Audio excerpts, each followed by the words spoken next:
राज्य में पूर्व और वर्तमान गृह मंत्री के बीच शुरू विवाद में हर दिन नए नए आरोप लग रहे हैं। अब अनिल देशमुख ने मुंबई के पूर्व सीपी परमवीर सिंह पर मुकेश अंबानी के घर के बाहर कार में बम रखवाने और कार मालिक की हत्या का संगीन आरोप लगाया है। साथ ही उन्होंने कहा कि तब परमवीर सिंह को बचाने के लिए फडणवीस के साथ बड़ी डील हुई थी। इसके साथ ही उन्होंने जस्टिस चांदीवाल रिपोर्ट पर कहा कि जब ये रिपोर्ट आई तब उसके कुछ ही दिन बाद हमारी सरकार गिरा दी गई, जिससे रिपोर्ट में सामने नहीं आया। लेकिन अब फडणवीस गृह मंत्री है तो रिपोर्ट को सबके सामने पेश करे। असं आहे, देवेंद्र फडणवीस यांनी अजून दुसरं खोटं काल बोललं. एक आपल्याला माहीत आहे, त्यांनी बोलताना सांगितलं की परमवीर सिंग त्यांच्या काळामध्ये पोलीस आयुक्त होते. मी त्यावेळेस विरोधी पक्षनेता होतो. मी कसं काय परमवीर सिंगला अनिल देशमुखावर आरोप करायसाठी सांगू शकतो, असं काल त्यांनी वक्तव्य केलं. देवेंद्र फडणवीस यांना चांगलं माहीत आहे की मी जेव्हा गृहमंत्री होतो त्यावेळेस मुकेश अंबानी यांच्या घरासमोर एका स्कॉर्पिओ गाडीमध्ये जो बॉम्ब ठेवण्यात आला होता, नंतर त्या स्कॉर्पिओ गाडीचा जो मालक आहे त्याची हत्या झाली, त्याचा खून झाला. आणि या दोन्ही गुन्ह्यामध्ये परमवीर सिंग ते मुंबईचे पोलीस आयुक्त होते, ते मास्टरमाइंड होते. त्यांना त्यावेळेस NIAच्या माध्यमातून अटक होणार होती. आणि त्यावेळेस परमवीर सिंग आणि देवेंद्र फडणवीस यांना त्यांचं बोलणं झालं.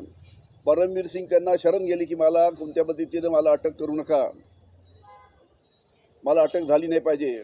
आणि परमवीर सिंग त्यांना शरण गेले आणि देवेंद्र फडणवीसनी मग आमचं सरकार पडण्यासाठी त्यांना सांगितलं की ठीक आहे, आम्ही तुम्हाला परमवीर आम्ही तुम्हाला मदत करू आणि मग तुम्ही पहिले अनिल देशमुखावर आरोप लावा.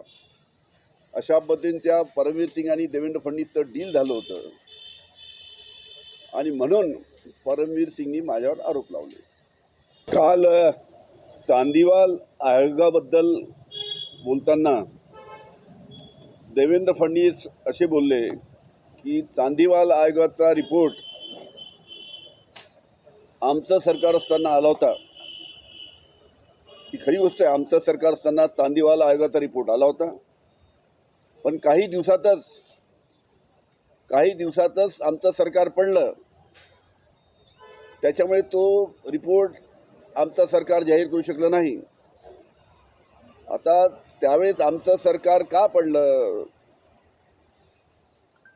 उद्धवजी ठाकरे यांचे त्यावेळेस 40 आमदार, एका आमदाराला 50 कोटी रुपये देवेंद्र फडणवीस यांनी देऊन फोडलेत. त्याच्यामुळे त्यावेळेस सरकार पडलं. त्याच्यामुळे तो रिपोर्ट आमचं सरकार गेल्यामुळे समोर येऊ शकला नाही. पण आता 2 वर्षापासून हा रिपोर्ट त्यांच्याकडे आहे.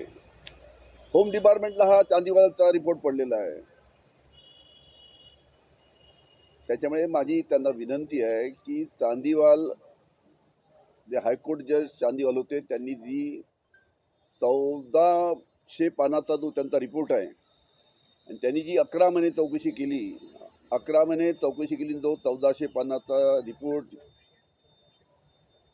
न्यायमूर्ती चांदीवाल यांनी जो दिला होता, तो त्यांनी त्यांच्याकडे डिपार्टमेंटला आहे, देवेंद्र फडणवीस यांच्याकडे आहे, तो त्यांनी जनतेसमोर आणावा, एवढीच माझी त्यांना विनंती आहे. जनतेसमोर तो रिपोर्ट आणल्याने जनतेला माहीत होईल की माझ्यावर जे आरोप त्यावेळेस करण्यात आले होते त्याच्या बाबतीत चौकशीमध्ये काय आढळलं. पण हा रिपोर्ट जनतेसमोर का आणत नाही याचं मला अतिशय आश्चर्य आहे.